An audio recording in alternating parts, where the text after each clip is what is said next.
अस्सलाम वालेकुम जी। सुबह से आगे मैं बहुत खुशामदीद, मैं हूँ शिफा यूसुफ सही और मैं हूँ वैस मंगलवाला। मेरी तरफ से भी आप सबको अस्सलाम वालेकुम। खुदा का शुक्र है कि उसने हमें आज की सुबह देखना नसीब फरमाई। आज के प्रोग्राम का आगाज़ करते हैं इब्न इंशा की कुछ शायरी से, और वो शायरी जब मैं सुना रहा हूँ तो आप खामोश रहिएगा, क्योंकि उस शायरी का मुद्दा ही यही है। खामोश रहें, खामोश रहें। उन्होंने बात करने से मना कर दिया है। तो और ये जो इंशा साहब भी तो बात ही कर रहे हैं। इंशा साहब बात करके कह रहे हैं कि खामोश रहो।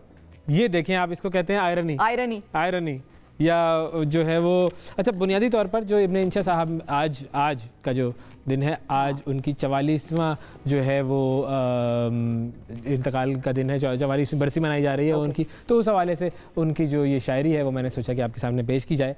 और वो कहते हैं कि कुछ कहने का वक्त नहीं ये, कुछ ना कहो खामोश रहो। कुछ कहने का वक्त नहीं है, वक्त नहीं ये, कुछ ना कहो खामोश रहो। ए लोगो खामोश रहो, हाँ ए लोगो खामोश रहो। सच अच्छा पर उसके जिलों में जहर का है एक प्याला भी। सच अच्छा पर उसके जिलों में जहर का है एक प्याला भी। पागल हो क्यों नाहक को सुकरात बनो, खामोश रहो। खामखा अपने ऊपर एक सच बोलने की आपने जो एक अदाकारी कर रहे हैं और बेड़ा उठा लिया है कि मैं तो इस माशरे में सच बोलूँगा, और ये फिर सुकरात वाला हाल होता है, जहर का प्याला पीना पड़ता है। उनका ये कहना सूरज ही धरती के फेरे करता है। उनका ये कहना सूरज ही धरती के फेरे करता है। सर आंखों पर सूरज ही को घूमने दो, खामोश रहो।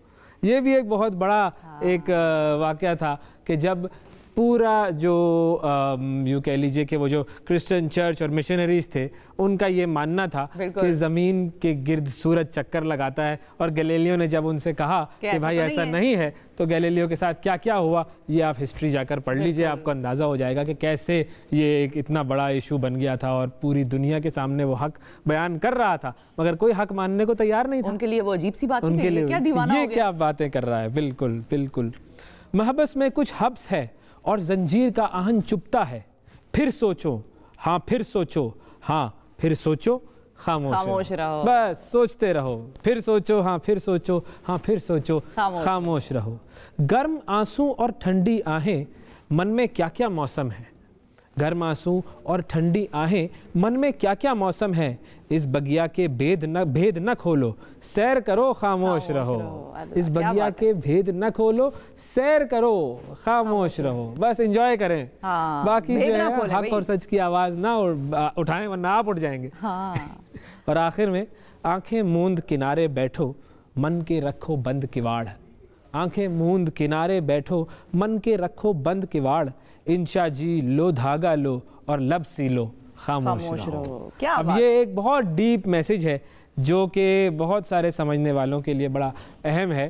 खामोश रहना बाज़ औक़ात हमें लगता है कि बस इसी में आफ़ियत है, लेकिन हक और सच की आवाज़ बुलंद करना ही जिंदा इंसानों का शेवा है, वरना आप में और किसी जिंदा लाश में कोई क्या फ़र्क है। बिल्कुल, वो मशहूर कहावत है ना कि भाई दुनिया जो बेहतरी की तरफ जाती है वो इस वजह से नहीं जाती कि भाई जो है वो आपने भाई जुल्म ज़्यादती को रोकने के लिए बस आपने सिर्फ सोचा और देखा और दिल में माना कि भाई ये तो बहुत बुरी बात है। आपने एक्चुअली उसके लिए अगर कोई काम किया है तो ही दुनिया बदल सकती है। कॉल और फेल में तजाद, इसीलिए तो कहते हैं नहीं होना चाहिए कि जो कॉल आप समझते हैं कि होना चाहिए वही फेल भी होना चाहिए। बिल्कुल ऐसा ही है, बिल्कुल ऐसा ही है। तो खैर जी, ये तो थी हमारी आज की ये काम की बात और काम की शायरी। अब अगर हम आपको मौसम की सूरत हाल से आगाह कर दें तो लोगों को जिनको ठंड लग रही है वो ज़रा अपना इंतज़ार। मुझे बड़ी ठंड लगती है भाई आजकल। मैं तो बस मुझे जो है वो ठंड ज़्यादा लगती है। अब क्या करें, ये है क्यों? ये कराची से आया ना, तो कराची से तो आया, लेकिन बड़ी ठंड लगती है। कुछ लोग होते हैं जिनको ज़्यादा ठंड लगती है, कुछ को कम लगती है। लेकिन वैसे वो आदतन भी होता है, जिस एटमॉस्फेयर में आप पले बड़े होते हैं और वहाँ पर अगर एक्सट्रीम सर्दी ना हो या एक्सट्रीम गर्मी ना हो तो आपको फिर वो वेदर जो है किसी और जगह जाए तो आपको फील ज़्यादा होता है, आपको आदत हो जाती है, ये हो जाता है। चलें जी, आपको मौसम की सूरत हाल से आगाह करते हैं और सबसे पहले इस्लामाबाद का जिक्र करते हैं जी। इस्लामाबाद में है जी कम से कम 5 डिग्री सेंटीग्रेड ज़्यादा से ज़्यादा टेम्परेचर जाएगा 18 डिग्री तक। लाहौर में कम से कम 6 डिग्री, ज़्यादा से ज़्यादा 17 डिग्री सेंटीग्रेड टेम्परेचर रिकॉर्ड किया जाएगा। कराची में कम से कम है 10 डिग्री, ज़्यादा से ज़्यादा 22 डिग्री। और पेशावर में कम से कम 4, ज़्यादा से ज़्यादा 18 डिग्री सेंटीग्रेड टेम्परेचर रिकॉर्ड किया जाएगा। अब लाहौर, कराची, पेशावर ये तीनों जगह ऐसी हैं जहाँ पर आपको बादल नज़र आ रहे हैं, और इस्लामाबाद में आपको सूरज नज़र आ रहा है, और कोयटा में भी आपको सूरज नज़र आ रहा है। कोयटा में कम से कम जो दर्जा हरारत रिकॉर्ड किया जाएगा वो है -2, और ज़्यादा से ज़्यादा होगा 9 डिग्री सेंटीग्रेड टेम्परेचर। ये है जी मौसम की सूरत हाल। अब आपको हम स्टोरीज़ की सूरत हाल से आगाह करते हैं। बताइए जी, क्या हो गया है? वहाब रियाज की पहली खबर नाज़रीन नवाब के लिए लेकर आए हैं। पाकिस्तानी फास्ट बॉलर वहाब रियाज जो हैं उन्होंने मकई बेचनी शुरू कर दी। और वहाब वैसे बेचनी शुरू कर दी है या हकीकत में बेच रहे हैं या तफरी कर रहे हैं? तफरी कर रहे हैं यकीनन, लेकिन यह है कि वहाब रियाज ने सोशल मीडिया पर मकई बेचने की अपनी वीडियो जो है वो ट्वीट कर दी। उसके बाद तो ट्वीट भाई रुकी कहाँ, वो तो फिर चली जा रही है और चली जा रही है। रोड पर मौजूद हैं जी, एक ठेले पर मकई के दाने भूनते हुए नजर आ रहे हैं इस वीडियो में। और मोटरसाइकिल पर आने वाला जो एक शख्स है उसने वो इनसे पूछ भी रहा है कि भाई कितने के लोग, मतलब उनसे इसने पूछा, इन्होंने उससे पूछा उस शख्स से कि आप कितने की लेंगे भाई मकई। तो वहाब रियाज जो है उन्होंने एक ट्वीट में लिखा है कि इस ठेले के इर्द गिर्द कुछ वक्त गुजरा और कुछ वक्त गुजार कर मुझे ये महसूस हुआ कि मेरे बचपन की बहुत सारी यादें जो हैं वो वापस दोहराने लग गई। मेरे बड़ेपन की भी यादें होती हैं इसमें तो, मतलब मकई तो मुझे भी अब भी रास्ते में चलते हुए कोई मिल जाता मैं फौरन ले लेता हूँ, मकई मजेदार होती है। लेकिन ये है कि वो यादें ज़ाहिर स्कूल के बाहर हम हमेशा देखते थे, ठेला होता था और हम ज़रूर लेते थे। तो ये वीडियो बेसिकली उन्होंने वो नॉस्टैल्जिया की जो एक सिलसिला है उसको बयान किया। वीडियो शेयर होने के बाद फिर अहमद शहजाद साहब भी मैदान में आ गए और उन्होंने वीडियो में जवाब दिया कि वहाब रियाज से उन्होंने अपने बेटे के लिए बेसिकली अली अहमद के लिए मकई लाने की दरख्वास्त की है। तो लाहौर से ताल्लुक़ रखने वाले वहाब रियाज जो हैं वो आजकल वैसे तो कौमी मतलब क्रिकेट टीम से बाहर हैं, लेकिन यह है कि लेफ्ट आर्म फास्ट बॉलर जो हैं उन्होंने अपने इंटरनेशनल करियर में 27 टेस्ट, 91 वनडे और 36 T20 मैचेस खेले हैं, जिनमें 237 विकेटें हासिल की हैं उन्होंने। जबरदस्त कमाल खिलाड़ी हैं भाई, इसमें कोई शक नहीं है। और आजकल जो है वो मकई से अपना दिल बहला रहे हैं। अच्छी बात है, ये एंजॉयमेंट हल्की फुल्की होनी चाहिए सबकी जिंदगी में। बिल्कुल ऐसा ही। अच्छा, एक और एंटरटेनमेंट की दुनिया से आपको खबर सुनाते हैं और वो भी एक बड़े सुपरस्टार की है। खबर भी बहुत बड़ी है। ये आप देखें, इस चेहरे को आप देख लीजिए, ये है वो शख्स, ये है वो जज्बात, ये है वो हालात, ये है वो वाकयात। कितनी बड़ी खबर है, वैसे बड़ी खबर है, बिल्कुल बड़ी खबर है जी। पाकिस्तानी टेलीविजन और फिल्मों के मारूफ अदाकार सुपरस्टार हुमायूं सईद बरतानवी शाही खानदान पर जो बना ड्रामा है द क्राउन, उसमें किरदार अदा करेंगे डॉक्टर हसनात खान का। इंटरेस्टिंग कैरेक्टर भी, क्या इंटरेस्टिंग कैरेक्टर डॉक्टर हसनात खान का। पाकिस्तानी अदाकार, वो पहले पाकिस्तानी अदाकार हैं हुमायूं सईद जो कि नेटफ्लिक्स की किसी भी ओरिजिनल सीरीज़ में काम करने जा रहे हैं। और हुमायूं सईद ने द क्राउन में काम करने से मुताल्लिक अब तक क्लियर कोई वैसे तो उन्होंने बात नहीं की है, लेकिन उनके साथी अदाकारों और मद्दाहों की जानिब से ये बात सामने आ रही है। वो उन्होंने मुबारकबाद भी दे रहे हैं हुमायूं सईद की नेटफ्लिक्स के काम करने के हवाले से। तमाम लोग जो हैं वो उनके हवाले से बातचीत कर रहे हैं। माहिरा खान ने अपने ट्विटर पैगाम के जरिए नेटफ्लिक्स सीरीज़ में हुमायूं सईद के किरदार पर खुशी का इजहार किया और उसके साथ द क्राउन की भी उन्होंने तारीफ़ की। हुमायूं सईद जो हैं वो द क्राउन के 5वें सीज़न में बरतानवी शहजादी के मुकाबले एक पाकिस्तानी सर्जन का किरदार अदा करेंगे।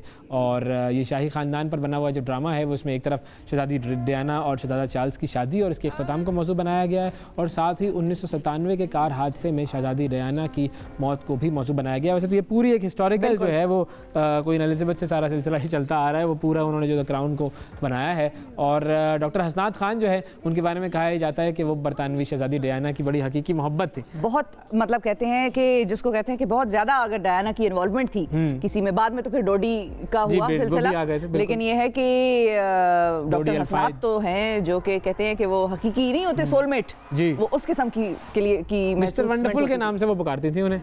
और वो हुमायूं सईद मिस्टर वंडरफुल लगेंगे भी वैसे उनके बारे में। मतलब मैं अगर ये सोचूं कि बनाने वाले ने जो सिलेक्शन क्राइटेरिया रखा होगा कि भाई हम मिस्टर हसनात जो है या डॉक्टर हसनात, उसमें हुमायूं सईद को हम लेके आ रहे हैं, परफेक्ट चॉइस मेरा ख्याल है। अच्छा, इसके बारे में एक और भी सिलसिला चल रहा था कि फवाद खान और हुमायूं सईद इन दोनों में से कौन चुना जाएगा।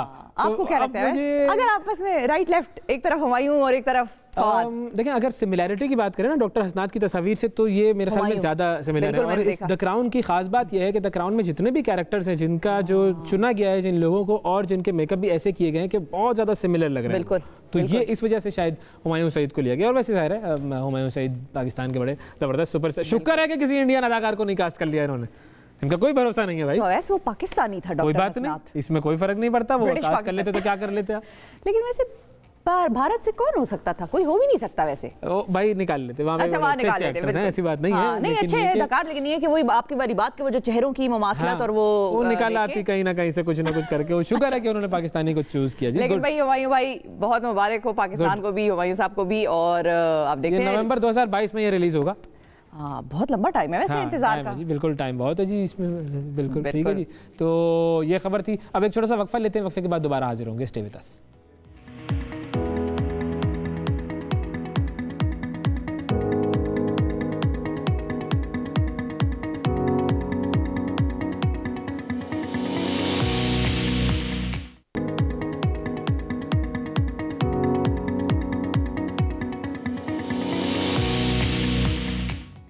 Welcome back to the programme नाजरीन। अब आपकी मुलाकात कराते हैं दो ऐसे नौजवानों से जो कि जब मरी में सानिया पेश आ रहा था तो ये लोग वहाँ पर मौजूद थे, और इनसे हम जानेंगे कि एक्चुअल सिचुएशन जो इन्होंने देखी या इनके आसपास जो भी वाक़यात रूनुमा हो रहे थे वो क्या थे। हमारे साथ महद शेख और महम शेख मौजूद हैं। अस्सलाम वालेकुम। वालेकुम अस्सलाम। जी महद और माहम, आप लोग ये बताइए कि आप लोग मरी में जब मौजूद थे तो इस सूरत हाल में आपने क्या ऑब्ज़र्व किया, वहाँ क्या वाक़यात थे, क्या हालात थे, क्या रवैया था लोगों का, एडमिनिस्ट्रेशन का, ये ज़रा बताइए हमें प्लीज़।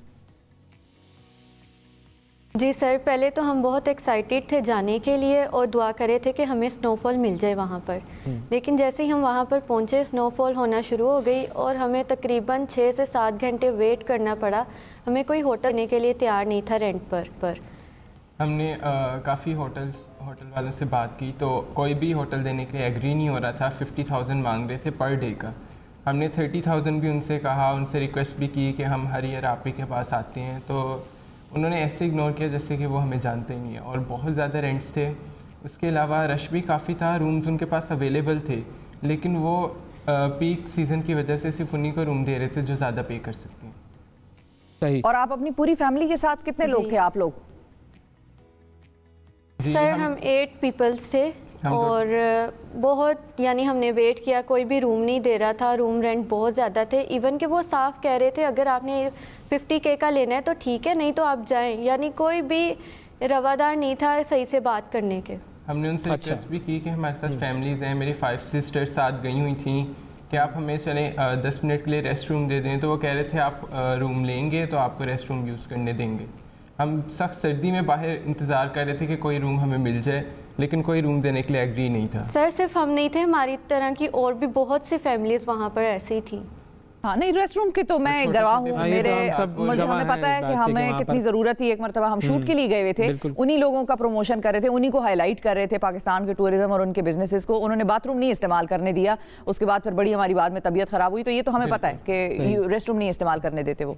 अच्छा ये बताइए कि वहाँ पर जो ये सूरत हाल पैदा हुई कि लोग जब फंस गए तो उस वक्त के बारे में क्या बता सकते हैं कि वो क्या सूरत हाल थी? एडमिनिस्ट्रेशन, जो लोकल एडमिनिस्ट्रेशन है वहाँ की, वो कितनी कारामद थी? वो लोग कितना काम कर रहे थे? सर वहाँ पर कुछ भी नहीं हो रहा था। लोग इतने ज़्यादा पैनिक थे कि उनको समझ नहीं आ रही थी क्या करें। वो ऊपर माल रोड से नीचे की तरफ जा रहे थे। हमने काफ़ी फैमिली से पूछा कि आप नीचे क्यों जा रहे हैं, क्योंकि नीचे तो कोई कन्वेंस अवेलेबल नहीं है वापस जाने के लिए। तो कह रहे थे कि ऊपर तो हम इतना पे नहीं कर सकते, हम कोशिश कर रहे हैं नीचे जाएं। नीचे अगर हमें कन्वेंस मिल जाए तो ठीक है, नहीं तो नीचे कहीं रूम ले लें रेंट पे कम में। और लोग कुछ फैमिलीज ऐसे भी थी जो छोटे छोटे बच्चों के साथ थी और वो कह रहे थे कि हमने लाइक सब पे कर दिए जो हमारे पास था, अब पैसे नहीं है और ये लोग हमें रहने नहीं दे रहे, इस वजह से हम नीचे जा रहे हैं। अब अल्लाह मालिक है, देखते हैं आगे क्या होता है। तो आप लोगों ने फिर क्या किया? हमें जब वहाँ आप पर लोगों कोई को भी मना ऐसा कर दिया, नजर नहीं आया जो वहाँ मदद कर रहा हो। हाँ, जब आप लोगों को मना कर दिया उन्होंने तो आप लोगों ने फिर क्या किया? फैमिली ने कहाँ मतलब रात गुजारी? फिर मेरे फादर गए थे नीचे और उनको ब्लैक में टिकट्स मिली वापसी की बहुत मुश्किल से। अच्छा, और वो लास्ट बस थी जिसमें हम वापस आए। क्या था? ओके, बस में आप लोग गए थे और वो आखिरी बस में आप लोग गए। वो बस के टिकट आपको कितने के मिले? जी सर 3,000 पर पर्सन। और नॉर्मली वो कितने का होता है टिकट? ब्लैक में चार्ज किया था नॉर्मली 1700 to 1800। तो ये भी तकरीबन डबल कर लिया। बिल्कुल, यानी कि बस मुनाफा बनाओ और बस जो लूट सकते हो वो लूट लो। ये थी आइडियोलॉजी वहाँ की। अच्छा, जो मकामी लोग जो थे उनके हवाले से भी बहुत सारी चीज़ें सामने आ रही हैं कि जी जो लोग मुश्किल में थे उनकी मदद उन्होंने की, लेकिन ऐसे भी लोग थे कि जिन्होंने गाड़ियों को धक्का लगाने और इस तरह की मुश्किलात से निकालने के लिए भी लोगों से पैसे चार्ज किए। क्या ऐसा भी कोई था वाक़या? वो धक्का एवं तो नहीं लगा रहे थे, उसके भी वो चार्ज कर रहे थे 3 से 5,000। और लोग चेन्स लेके बैठे हुए थे और कह रहे थे कि आप 3,000 पे करो तो आपको लगा देते हैं 5,000, लाइक जो जितने ज़्यादा दे सके उससे उतने ज़्यादा बस पैसे लिए जा सके। ठीक है। और वैसे मतलब वैसे मुझे ख्याल आ गया कि हम हर चीज़ को छुपा छुपा के, वो जो मुलजिम भी होता है उसको भी शक्ल ढांप के, और ठीक है उस पर जुर्म साबित नहीं हुआ, लेकिन अब किसी शख्स को अगर पुलिस ने पकड़ा है तो जाहिर है किसी शकूक व शवाहिद की बुनियाद पर ही पकड़ा होगा ना, बाद में साबित हो जाएगा मतलब। लेकिन तो फिर ना हो, लेकिन ये कि वो ज़्यादातर रेप के या इस किस्म के जो हीनियस क्राइम्स होते हैं उनका होता है। अगर आप लोग नाम बताना चाहें तो उन होटलों के नाम बता दें जिन्होंने आप लोगों से 50-50 हज़ार रुपए मांगे।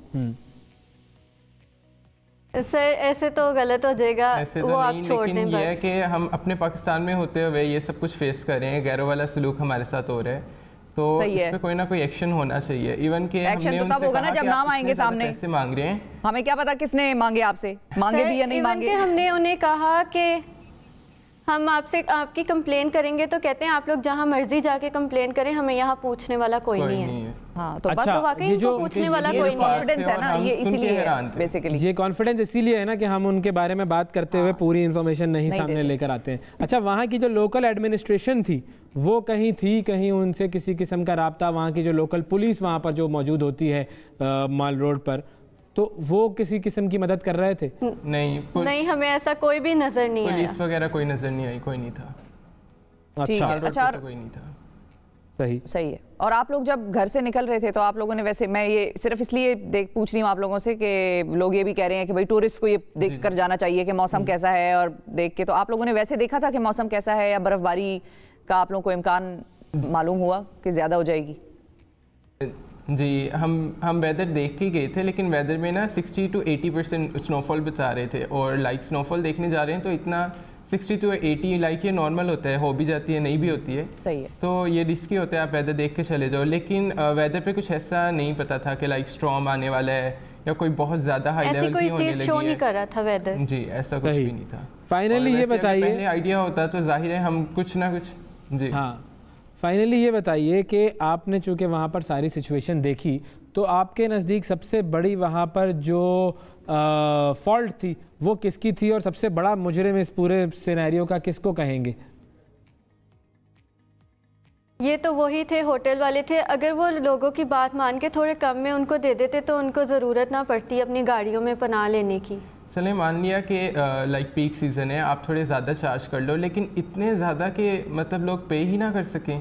मतलब अपने पाकिस्तान में हम घूमने जा रहे हैं, सब लोगों को शौक़ होता है आउटिंग पे जाने का, तो उनको लाइक उनके साथ अब ऐसे होगा, तो ये सब तो बिल्कुल गलत है। मुझे तो ऐसा लग रहा है जैसे बस वो नहीं देखते हम 3 दिन की ईद होती है, तो इनकी भी बस एक ही दिन का पीक सीजन था, जो इन्होंने करना था कि बस जो करना था आज ही एक दिन करना का है। मामला तो नहीं है ना, जो लोग मरी गए हैं, जिससे भी आप बात करें, हर एक के सामने कोई ना कोई ऐसी दास्तान जरूर होगी, वो कोई ना कोई आपको इस तरह का मिसहैप जरूर बताएगा, या ओवर चार्जिंग के हवाले से, या वहाँ के किसी नहीं, मैं तो ओवर चार्जिंग की बात कर रही हूँ कि वो जो डिमांड कर रहे थे वो ऐसे कर रहे थे जिस तरह से बस एक ही दिन पीक सीजन है उनका, उसके बाद सब खत्म हो जाएगा, हुकूमत शटर डाउन कर देगी, गिरा देंगे सब शटर और बंद हो जाएगा। बिल्कुल बिल्कुल।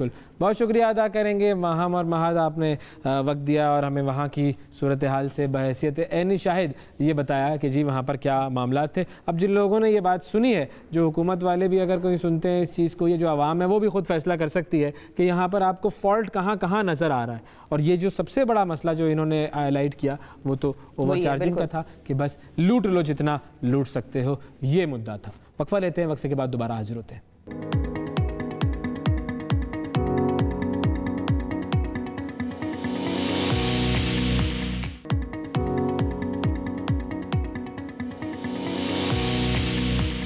Welcome back to the programme. नाजरीन, शाहजेब खान कत्ल के मरकजी मुजरिम शाहरुख जतोई से मुतल्लिक अहम इंकशाफात सामने आए हैं कि मुजरिम सेंट्रल जेल कराची के बजाय निजी अस्पताल की बालाई मंजिल पर बड़ी शहाना ज़िंदगी गुजार रहे हैं। मीडिया पर खबर आई तो अरबाब इख्तियार हरकत में आए और उसे कल दोबारा सेंट्रल जेल मुंतकिल किया गया। अस्पताल शाहरुख जतोई के ख़ानदान ने किराए पर हासिल कर रखा हुआ था और उनको मुंतकिल कर दिया उधर। बिल्कुल, मुलजिम को महकमा दाखिला सिंध के हुक्म पर जेल से निजी अस्पताल में मुंतकिल किया गया था और कहा यह जा रहा है कि शाहरुख जतोई की जेल से निजी अस्पताल मुंतकली के पीछे सिंध की किसी आला शख्सियत का हाथ है। अब ये मामला क्या है, किस शख्सियत का हाथ है कि एक कत्ल का मुजरिम जेल के बजाय अस्पताल में आम आदमियों की तरह रह रहा है, बल्कि आम आदमियों की तरह क्या, उसने तो घर बनाया हुआ है, रेंट लिया हुआ है, रेंट पे सारा सिलसिला कर रहा है वहाँ पर। इस हवाले से हम बात करेंगे। गयासुद्दीन हमारे साथ मौजूद है, नुमाइंदा हम न्यूज़ कराची से। अस्सलाम वालेकुम गयास।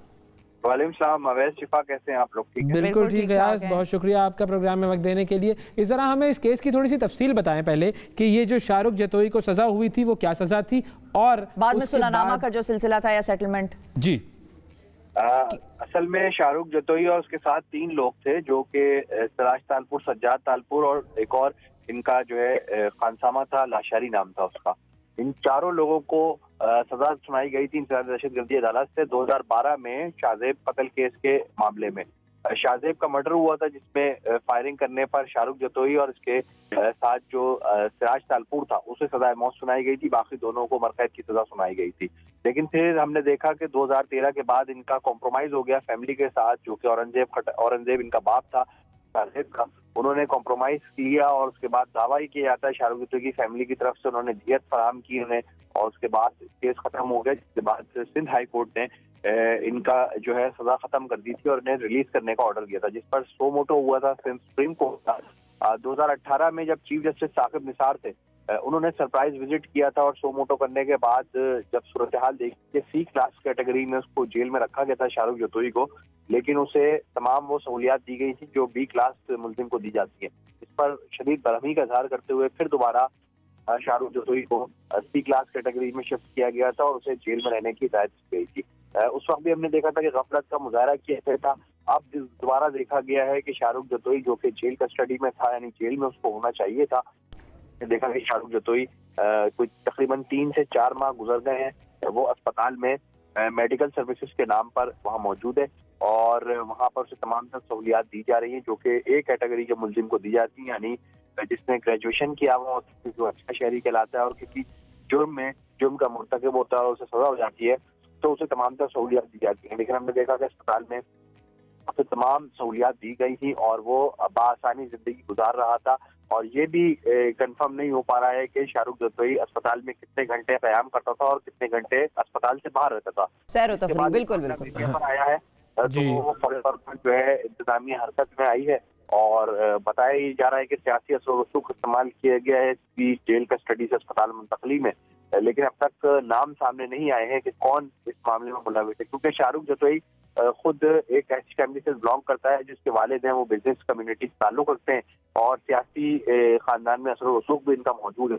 तो इसी हवाले से कुछ इनको सपोर्ट मिल रही थी जिसको फेवर उठाई गई और साल शिफ्ट किया गया था। लेकिन अब जब ये खबर सामने आई है तो फौरी तौर पर शाहरुख जतोई को दोबारा जेल कस्टडी कर दिया गया।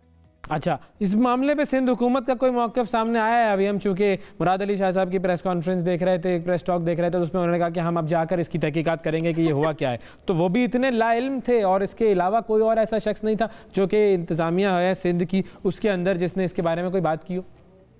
देखिए, वैसे अगर मैं थोड़ा सा आपको बैकग्राउंड समझाऊँ ना तो सिराज तालपुर और सज्जाद तालपुर जो दो भाई इस मामले में जो कि शाहरुख जतोई के कज़न करीबी रिश्तेदार बताए जाते हैं, वो तमाम लोग उनके रिश्तेदार जो है सिंध हुकूमत के उनको टिकट्स भी दिए गए थे इलेक्शन में, उनको इलेक्शन भी लड़ाया गया, वो कुछ हल्कों से इलेक्शन भी जीते हुए। तो असर रसूख इस्तेमाल किया गया, लेकिन वज़ीर आला जो लाइलमी का इजहार कर रहे हैं मुझे नहीं लगता इलेक्शन किस पार्टी के टिकट पे। देखिए, मुख्तलिफ हल्कों से यानी सिंध के मुख्तलिफ डिस्ट्रिक्ट से उन्हें इलेक्शन लड़वाए गए थे, उन्हें टिकट्स दिए गए थे। पीपल्स पार्टी के जो अपने पीपल्स पार्टी ने अपने टिकट्स दिए थे इलेक्शन लड़ने के लिए, तो उनकी फैमिली के लोग थे जिसमें इनके चचा भी शामिल थे।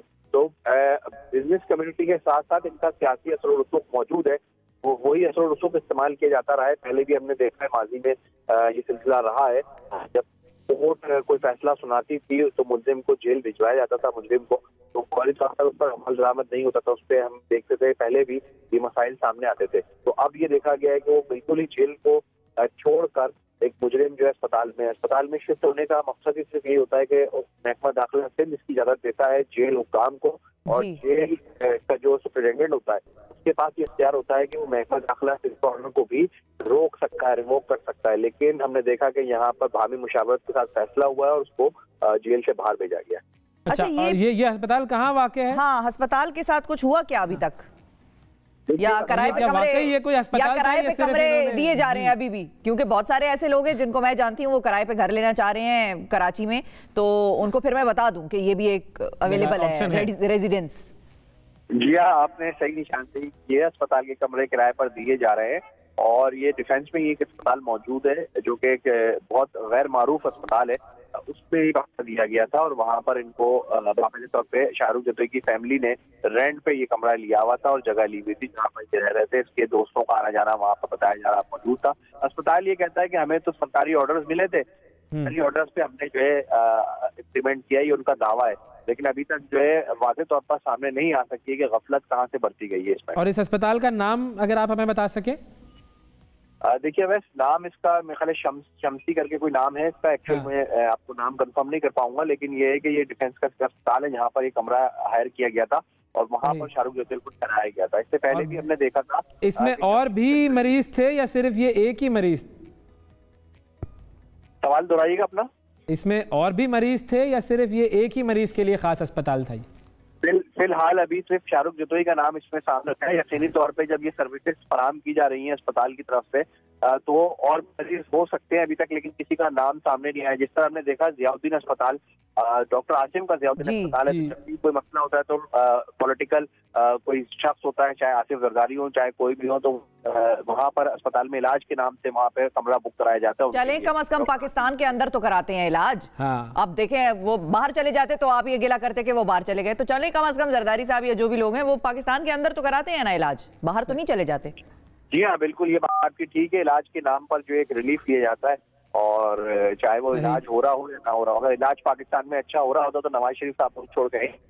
उनका अस्पताल नहीं है ना दरअसल। बिल्कुल ठीक है उस चीज में इन्वेस्टमेंट अभी आनी है, जब अगली हुकूमत आएगी तो फिर उस चीज में इन्वेस्टमेंट आएगी तो फिर बड़े तंज कर रही हैं शिफा, बड़े तंज करती हैं। मुझे इतना इस वक्त शदीद मेरे अंदर गुस्सा और एक अजीब कैफियत है। लोग हमसे पूछते हैं अक्सर, एक दफा किसी ने कमेंट किया हुआ था, मैं और आप बड़ा मुस्कुरा रहे थे, हंस रहे थे, इस किस्म की कोई सीरियस दिल दुखाने वाली कोई खबर थी और उस शख्स ने पूछा आप लोग बड़ा हंस रहे, हम दरअसल खुशी से नहीं हंस रहे होते, हमारे चेहरे पे ये मुस्कान, ये वो वाले खुशी के आंसू होते हैं ना, तो ये गम की हंसी है। बिल्कुल ये गम वाली दुख वाली हंसी है कि ये इस किस्म की चीजें होती हैं हमारे मुल्क में। बहुत शुक्रिया अदा करेंगे गयास, आपने तफसीलात से आगाह किया। वक्फा लेते हैं नाज़रीन, वक्फे के बाद दोबारा हाजिर होते हैं।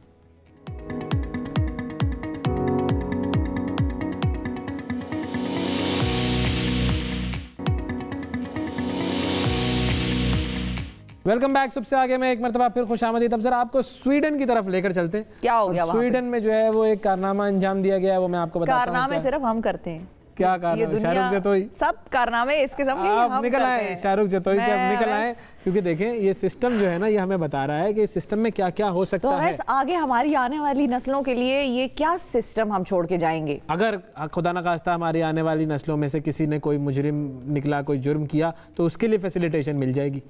ये भी तो हो सकता है ना। Positive think positive.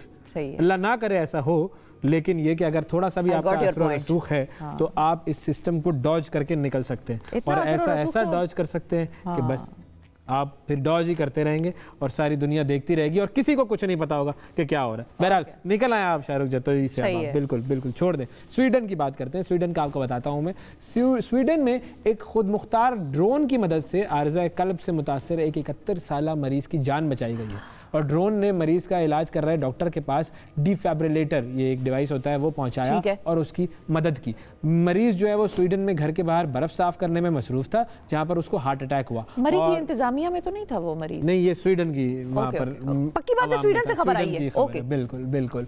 अब जब इसको कार्डियक अरेस्ट हुआ तो उसमें आपको पता है कि दिल अचानक काम करना बंद कर देता है, हार्ट फेल जिसको कहते हैं। और डिफैब्रिलेटर वो आला होता है जो कि कार्डियक अरेस्ट के मरीज के दिल को, वो जो बिजली का झटका होता है वो लगाकर उस पर तारी जो कपकपाहट होती है उसको खत्म करता है और नॉर्मल जो धड़कन है उसको रवां कर देता है। और ड्रोन ने ये आला वक्त पर पहुंचाया है। ड्रोन तैयार करने वाली कंपनी जो है एवर ड्रोन, उसका कहना यह है कि इस तरह एम्बुलेंस से पहुंचने से पहले ही डिफैब्रिलेटर यानी जो दिल की धड़कन बहाल करने का जो अमल है वो शुरू किया जा सकता है। और ड्रोन ने 3 मिनट के अंदर ऑटोमेटेड एक्सटर्नल डिफैब्रिलेटर, जिसको आप AED कहते हैं, वो मरीज के पास पहुंचाया। और सेहत आमा के शोबे में ड्रोन का इस्तेमाल दूसरे मुल्कों में पहले ही हो रहा है, हमारे यहाँ पर भी इसका इस्तेमाल होना चाहिए। और ये जो ऐसा तजर्बा था, ये मेडिकल इमरजेंसी में कामयाब इस्तेमाल का ये पहला तजर्बा था, तो वी कैन लर्न और फिर हम इसके ऊपर काफ़ी आगे जा सकते हैं अगर हम If we learn. Only if we learn. नाज़रीन एक वक्फा लेते हैं, वक्फे के बाद आपकी खिदमत में दोबारा हाजिर होंगे। स्टे विद अस।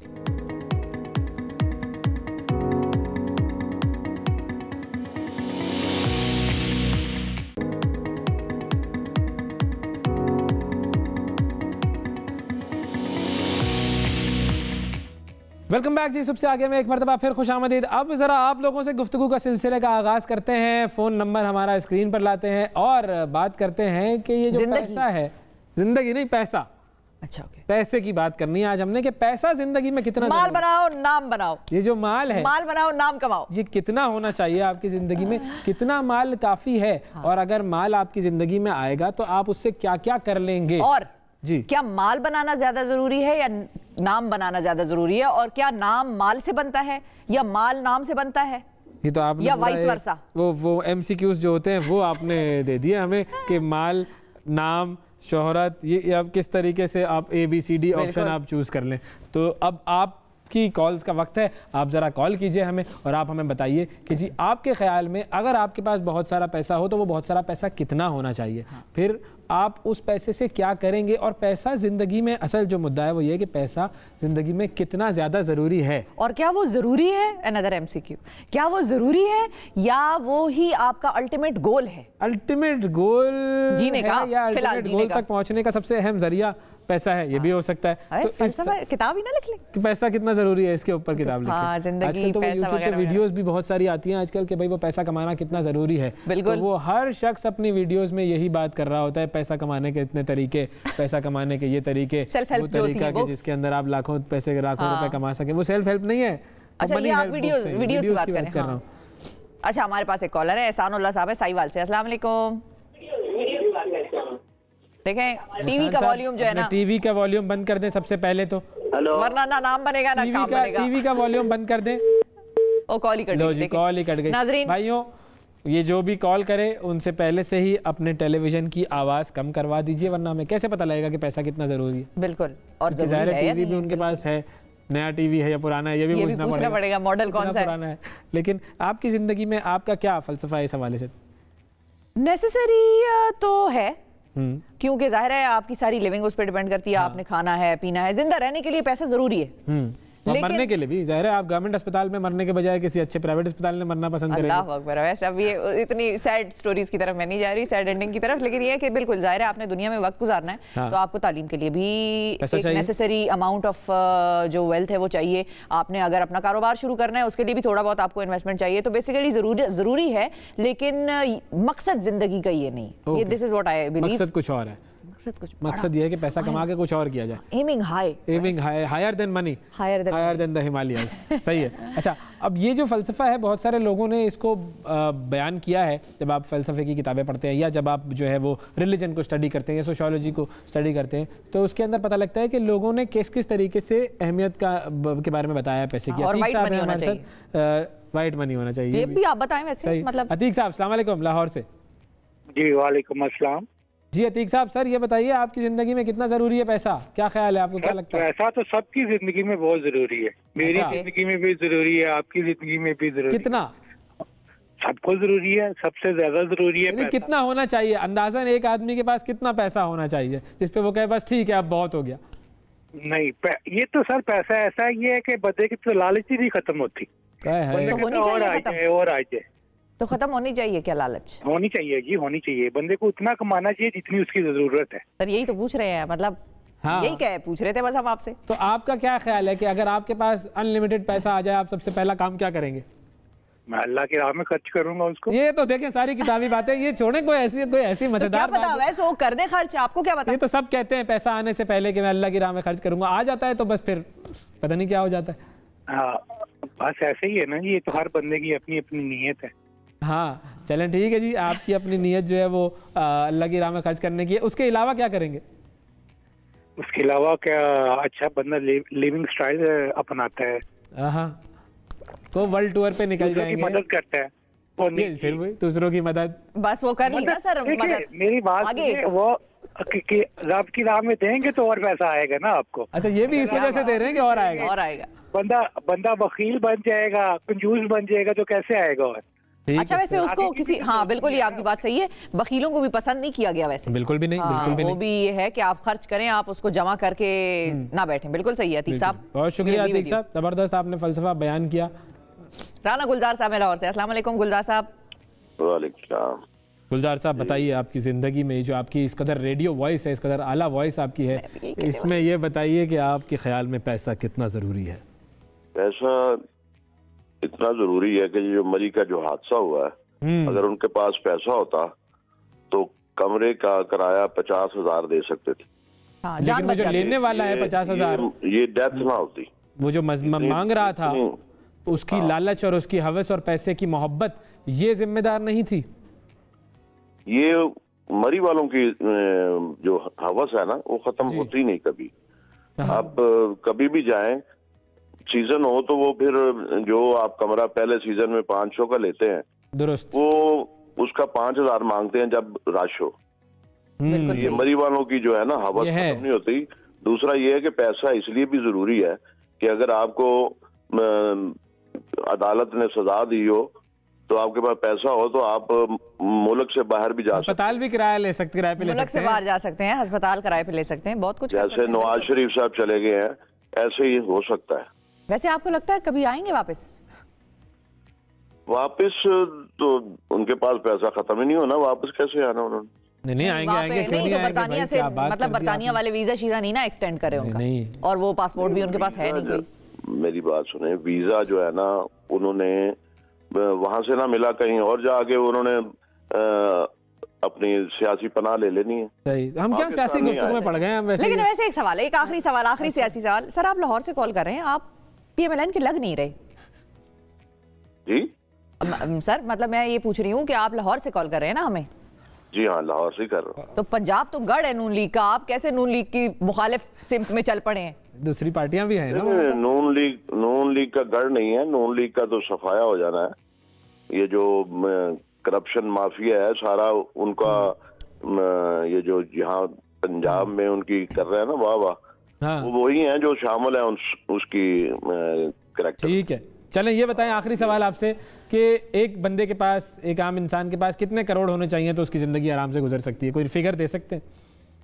देखिए ये हवस जो है ना पैसे की, हवस नहीं, जरूरत की बात कर रहा हूँ मैं। जरूरत जो है ना, जरूरत के मुताबिक तो एक जो करैक्टरफुल आदमी है उसके लिए तो काफी है कि भाई इज्जत की रोटी मिल जाए और एक उसका घर पे सर पे छत हो, घर अपना हो और बच्चों की पढ़ाई के लिए उसके पास पैसा हो, बस सफिशिएंट। ठीक है, बिल्कुल, वैसे क्राइटेरिया आपका बड़ा जबरदस्त है, बहुत शुक्रिया। राना गुलजार साहब हमारे साथ है जी। इकबाल साहब है जी लाहौर से। लाहौर बड़ा पैसे वाला शहर है लाहौर जी। इकबाल साहब अस्सलाम वालेकुम। अस्सलाम वालेकुम इकबाल साहब जी। आवाज आ रही है जी इकबाल साहब, सर कितना जरूरी है पैसा? जी आपने कहा है कि माल से नाम बनता है या काम से नाम बनता है। हाँ, ये मेरा फलसफा है सर। क्या नाम बनाने के लिए माल होना चाहिए या माल बनाने के लिए नाम होना चाहिए? माल था जी जी मलाइका की जनाब खदीजतुल कुबरा का माल था और सरकार मदीना का दर्स था, और दर्स से भी नाम बना है और माल से भी नाम बना है। क्या बात है, वैसे क्या बात, क्या मिसाल आपने दी है। वाह वाह वाह वाह। तो आप बताएं, आपने अपनी जिंदगी में आपकी ये चोरी समा सुनते बहुत। जी जी जी इकबाल साहब, आवाज गायब हो गई या इकबाल साहब? आ रही है। अच्छा इकबाल साहब ये बताएं, सब छोड़ें, ये बताएं आपने अपनी जिंदगी में जितना माल टारगेट किया हुआ था बना लिया है? नहीं, लाइन ड्रॉप हो गई। हाफिज बशीर साहब हैं जी लाहौर से। वो भी लाहौर से। हाफिज साहब अस्सलाम वालेकुम। हाफिज साहब, मैं आपसे भी बात कर रहा हूँ। हाफिज इदरीस साहब जी। हाफिज इदरीस साहब, सर सवाल कर रहे हैं हम माल के बारे में। तो आपने अपनी जिंदगी में जितना माल टारगेट किया था बना लिया या अभी उस प्रोसेस में है? माल जितना भी हो उतना ही कम है। उतना कम है, हाँ। आपने जितना टारगेट किया था अभी उस पर पहुंच गए या नहीं? हाफिज साहब, माल क्या, मैं कहता हूँ 2 करोड़ भी हो तो यार, अगर 2 करोड़ है तो ये भी थोड़ा ही है। हाँ, 2 करोड़ भी हो तो एक्चुअली ये कह रहे हैं कि टारगेट हो नहीं सकता उसका कोई एक का। टारगेट पे आप पहुंचेंगे तो उसके आगे की फिर आपकी जुस्तजू शुरू हो जाएगी। तो आपका कितना टारगेट है? मेरा टारगेट मैं कहता हूँ 10 करोड़ भी है तो कुछ बना लेता हूँ, तो फिर कहता हूँ बाद में यार ये क्या है, अगर 15 करोड़ होता है तो ये भी बन जाता। यार क्या फलसफे वाली बात की है कि 10 बना लूं तो फिर 15 की बात आती है। तो फिर 30 करोड़ होता। बात वैसे बड़े पते की है वैसे। सही बात है, बिल्कुल दुरुस्त फरमाया। थैंक यू हाफिज साहब। लिखा हुआ है इन्होंने। ये इनको माल सही नहीं मिला मेरे ख्याल में। इस दफा जो है ना गलत नाम लिखा है ना भाई। बदल दिए सर हमने, बदल दिया, नाम बदल दिया आपका। तब आपके पास माल बहुत है ना तो नाम आपका असली छुपा रहे थे ये लोग, ये कर रहे थे ताकि FBR ना आए आपके। बहुत शुक्रिया जी, थैंक यू। कोई और कॉलर है हमारे साथ? तैयब साहब है जी, कराची से आए हैं ना आप, कराची के ताजिर कम्युनिटी सामने। जी तैयब साहब वालेकुम अस्सलाम सर, कैसे हैं? ठीक हैं? बिल्कुल ठीक जी। माल वाल बना लिया आज आपने? माल वाल की कोई जुस्तजू नहीं है। क्यों? मैं ये शिफा बहन को एक शेर सुनाना चाहता हूँ पैसे के बारे में। क्या इरशाद? हाँ सुनाइए जी। वाह वाह इरशाद। मेरा आंसर इसी के अंदर है। के पैसे नवी रहमाना कपड़क बाजार रवान वे बाजार न दे। अरे क्या बात है। 92-93 की कोई बात कर रहे हैं? 1992 सर अवैस के लिए वर्ल्ड कप जीता था हमने। तैयब साहब अवैस के लिए अब इसका आप उर्दू तर्जुमा भी पेश कीजिए प्लीज। अच्छा अवैस भाई, इसका उर्दू तर्जुमा ये है कि अगर आप किसी भरे बाजार के अंदर भी जा रहे हो ना और आपकी जेब में पैसा ना हो तो वो बाजार आपके लिए नहीं है। बिल्कुल सही बात है। वाह वाह वाह वाह, क्या बात है। और अगर आपके पास पैसा है तो सारी दुनिया आपके लिए। और रहमान बाबा दुनिया आपके लिए। बिल्कुल, ये रहमान बाबा का शेर था। जी जी, ये रहमान बाबा का शेर था। एक्चुअल में ये शेर जो है ना कोई और था, तो मैंने इसका, आपने वैसे आपका टॉपिक था तो मैंने कहा चलो इसके ऊपर। रहमान बाबा के पास पैसा था नहीं था ये भी चेक करना पड़ेगा। रहमान बाबा तो दरवेश आदमी थे, दरवेश। असल में बहुत सारे लोगों के पास पैसा आ जाता है ना तो वो ऐसी बातें भी करते हैं, भाई पैसा अहम नहीं है। जिसके पास बहुत पैसा होता है उस तरह से डायलॉग ऐसे उसकी तरफ से जरा आते हैं। हाँ। आपने देखा है ऐसा होता है तैयब साहब? नहीं जी, पैसा तो अहम है, मैंने तो आपको बता दिया। पैसे की वैल्यू तो बहुत ज्यादा है। पैसा नहीं हो तो कोई। अगर आपके पास अचानक से 10 करोड़ रुपए आ जाए सबसे पहले क्या करेंगे? सबसे पहले तो जो है मैं अपने वालदा को और अपने बीवी बच्चों को हज कराऊंगा। माशाल्लाह। उसके बाद तो हज के बाद जो है ना जो बच गया वो जो है ना अपने 9 करोड़ बच गए आपके पास। मेरे पास घर नहीं है। चलो 2 करोड़ आपने उस पे लगा दिए, 7 करोड़ बच गए। 7 करोड़ बच गए। बाकी जिस गरीब के मतलब है, जिस जो लड़कियां शादी जिनकी नहीं है, जो लोग गरीब है उनमें दे दूंगा। तो 1 करोड़ आपने उस पे लगा दिए। ठीक है 6 बच गए अब। जी जी, बाकी अपने बच्चों की तालीम पे लगाऊंगा। 1 करोड़ उस पे लगा दिए, 5 करोड़ बच गए। नहीं 1 करोड़ का चलो 2 लगा दिए। 3 तो करोड़ लगा लें आप। 3 तालीम पे 3 करोड़ लग गए आपके। चलो 4 करोड़ आपके पास, 3 करोड़ रुपए बच गए अब। ठीक है हाँ, अब बताएं। बाकी अपनी जो आम जिंदगी है उसके अंदर यूज करूंगा। सर कारोबार डालें, कोई 3 करोड़ का कारोबार डालें ताकि फिर अब ये दोबारा आप 15 करोड़ बनाएं।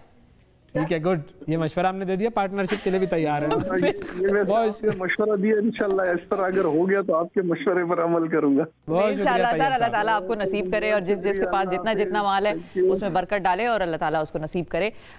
ये तो था नाजरीन आज का मालदार सेगमेंट था ये हमारा आज का मालदार सेगमेंट। मेरे पैसे पड़े थे इधर 200 रुपए। आखिरी कॉल ले लेते हैं जी, मुबीन साहब है जी पिंड दादन खान से। अस्सलाम वालेकुम। जी वालेकुम सलाम, क्या हाल है? जी मुबीन साहब बिल्कुल ठीक, अल्लाह का शुक्र। ये बताएं अवैस भाई, बहुत हो गया। मरी में बहुत जुल्म हुआ है। वहाँ के लोग भी जो है स्याहों को नोच के खा रहे थे। अब तो मैं यहाँ पर इतना ही कहूंगा कि अब छोड़ दे मरी की जान। पिछले सीजन में भी यही हुआ था कि वहाँ पर ओवरचार्ज हुआ था और खवातीन के साथ बदतमीजी हुई थी। तो बहुत हो गया बहुत। बदतमीजी तो वैसे हर दफा ही होती है, हमेशा होती है वैसे। अब मैं यही कहूंगा शिफा कि अब मरी के अलावा और भी बहुत सारे पॉइंट हैं हमारे पास। पिंड दादन खान में खौड़ा साल्ट माइन है, किला नंदना है, गिलगित बल्तिस्तान में बहुत कुछ है। इधर की स्याह जाएं, इधर सैर करें। बहुत हो गया मरी। अब मरी के लोग जो हैं स्याहों को इज्जत नहीं दे रहे, तो इसलिए मैं कहूंगा कि और जो इलाके में जहाँ पर सियाहत के पॉइंट है वहाँ पर प्रमोट करना चाहिए। बिल्कुल ठीक है, गुड डन। ये अहम मशवरा दिया है आपने। साल्ट माइन में आए, आपको देखें इज्जत मिलेगी, आपकी यहाँ खिदमत करेंगे। किला नंदना है, यहाँ पर अलबैरूनी ने जो है जमीन का कुतर नापा था, वहाँ पर आए। अभी फवाद चौधरी साहब ने उधर कोई के लिए काम भी हो रहा है। बहुत सारे इस तरह पॉइंट है। नहीं क्योड़ा तो मशहूर तरीन हमारी टूरिस्ट डेस्टिनेशन है, लोग जाते हैं। हम तो स्कूल वूल के ट्रिप्स वगैरह से जाते थे। बिल्कुल बहुत जरूरी है वहां पर भी लोगों का जाना। बस मरी मेरा ख्याल है बस वो एक हिल स्पॉट और उस तरह से अच्छा मौसम, शदीद गर्मी पाकिस्तान में पड़ती है उसके लिए बस ज्यादा मकबूल है। इस्लामाबाद से थोड़ा करीब है, बस ये था उनका एक फैक्टर जिसकी वजह से वो ज्यादा मकबूल था। वो एक बार होता है, 2 बार होता है। आप देखें हर बार हर सीजन में कोई ना कोई एक जो पॉइंट मतलब इशू आ रहा होता है सामने ना, ऐसा ही है। और इसका प्रॉपर कोई सदेबाब हो भी नहीं रहा, चाहे पीटीआई की हुकूमत हो, चाहे नून लीग की हो, चाहे पीपल्स पार्टी कोई भी हो। वहाँ पे हम 10 दिन के लिए रोते हैं, उसके बाद फिर वही बात सारी भूल भाल जाते हैं कि वो कुछ हुआ था या नहीं हुआ था, कोई मसला हल करना चाहिए या नहीं करना चाहिए, और सियासी एक दूसरे के ऊपर इल्जामात लगाते रहते हैं। जो जिनके साथ जुल्म होता है वो बेचारे बर्दाश्त करने पे मजबूर हो जाते हैं, और होता कुछ भी नहीं है। बिल्कुल ठीक है जी, बहुत शुक्रिया अदा करेंगे सर। वक्फा लेते हैं, वक्फे के बाद दोबारा हाजिर होते हैं। स्टे विद अस।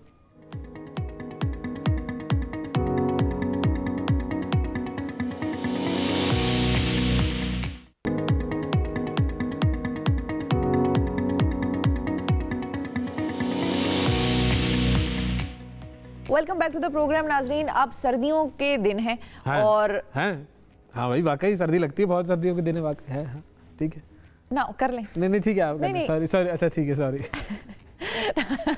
नाजरीन सर्दियां आ गई हैं, पहुंच गई हैं पाकिस्तान, अभी पता चला है और बिल्कुल। और उन सर्दियों में बेसिकली होता ये है कि हमारी स्किन हो जाती है ड्राई, पानी का उस तरह से इंटेक नहीं होता हमारा, तो लोग ये कहते हैं कि भाई हर्बल टीज या कहवे या इस किस्म की चीजें जो है उनका इंटेक आप बढ़ा दें। अब प्यास लगती नहीं है तो किस तरह से, एक तो इसको हमने देखना है कि कितना ये अहम है, और बाकी जो हमारे हर्ब्स हैं उनका कितना अमल दखल होना चाहिए सर्दियों में हमारी खुराक में, इस पर हमने आज बात करनी है। किससे? बिल्कुल, डॉक्टर नौशीन अब्बास हमारे साथ मौजूद है। जी अस्सलाम वालेकुम। अस्सलाम वालेकुम, क्या हाल है आपका? सर्दी आ गई? सर्दी बिल्कुल आ गई है। देखिए उन्होंने भी इस बात की कर ले कह दिया। नहीं आप कर ले, चलें। देखो तंग नहीं करें आप शिफा को। नहीं सर्दियां पहुंच गई हैं। इन्होंने इंफॉर्मेशन इस तरह दी। बेसिकली ये बताना चाह रही थी कि सर्दियां आती हैं तो हमें ये कहवे और ये चीजें हो जाता है। सही बात है। सब बताएं भाई क्या पिए सर्दी में, क्योंकि आई एम श्योर कि हम तंग आ चुके हैं एंटी एलर्जिक्स खा के, और खांसी और ये जो स्किन ड्राइनेस है, क्योंकि जब आप एंटीबायोटिक्स लेते हैं तो आपकी स्किन ड्राई होती है।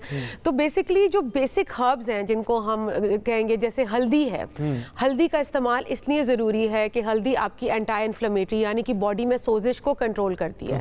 और अगर आप चाहें ना तो अगर ये इम्यूनिटी को भी बढ़ाती है आपकी, आप डायबिटिक हैं तो आप बार बार अगर बीमार हो रहे हैं तब भी आपको हेल्प आउट करती है, आपकी अगर बच्चों की इम्यूनिटी लो है तब भी आपको हेल्प आउट करती है।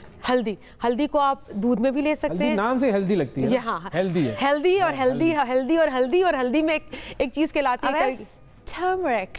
ये तो इंग्लिश में है ना। And turmeric has curcumin. अब ये मेरी पहुंच से बाहर हो चुकी है ये बात। देखो उतना फड्डा लिया करो, बस जितना कर सकते हो। ठीक है, मैं तो हल्दी को हेल्दी कर सकता हूँ, इससे ज्यादा ये टर्मरिक वगैरह तो मुझे पता भी नहीं है। तो अब उसको कैसे खाएं? अच्छा कैसे खाएं? आप अपनी कावे में शामिल कर सकते हैं, ठीक है, आप अपनी चाय में शामिल कर सकते हैं, आप दूध में शामिल कर सकते हैं। अब अगर कोई खाना बन रहा है इस तरह का तो उसमें हल्दी का इस्तेमाल आप ज्यादा कर सकते हैं। तो ये चीजें आपको हेल्प आउट करती हैं। इसी तरह हमारे पास अजवाइन जो है पार्सले कहलाता है। It is rich in vitamin A, vitamin C, vitamin K, magnesium. आप जिसका नाम लेना आप कहेंगे वो अजवाइन में नजर आता है। और अजवाइन का कावा और अजवाइन का इस्तेमाल भी खानों में बड़ा नॉर्मल कावा जिस तरह आप बनाते हैं उसमें थोड़ा सा बिल्कुल एग्जैक्टली आपने कहा। और अभी हम आगे बात करेंगे तो बता दूं कॉम्बिनेशन में भी आप कर सकते हैं। जैसे अदरक है हमारे पास, अदरक का भी एंटी इन्फ्लेमेटरी है, आपकी बॉडी से सारे टॉक्सिन्स वॉश आउट करती है। तो अगर आप अदरक का कावा बना रहे हैं, लोग तो अदरक की चाय भी पीते हैं, मतलब बाकायदा दूध और अदरक का कॉम्बिनेशन करके, तो वो आपको एक तो आपकी इम्यूनिटी बढ़ाएगा, आपको ये हर वक्त का जो खड़खड़ है, सीना, बार बार नेजल ब्लॉकेज और साइनसेस का ब्लॉक होना, इन चीजों में बहुत हेल्प आउट करता है।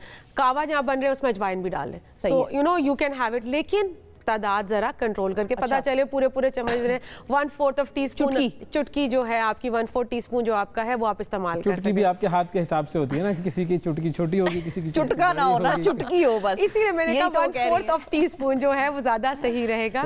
आप वो कर सकते हैं। जहां हम बात करें मेथी दाना, मेथी दाना जो है वो बड़े अच्छे तरीके से इस्तेमाल हो सकता है। अगर आप उसका पाउडर भी लेना चाहते हैं आप वो भी कर सकते हैं पीस के। और अगर आप उसको अपने कावे में शामिल करना चाहते हैं वो है, अगेन सेम हम वही बात करें, इन्फ्लेमेशन है, इम्यूनिटी है, इन सारी चीज़ों को कंट्रोल कर रहा है।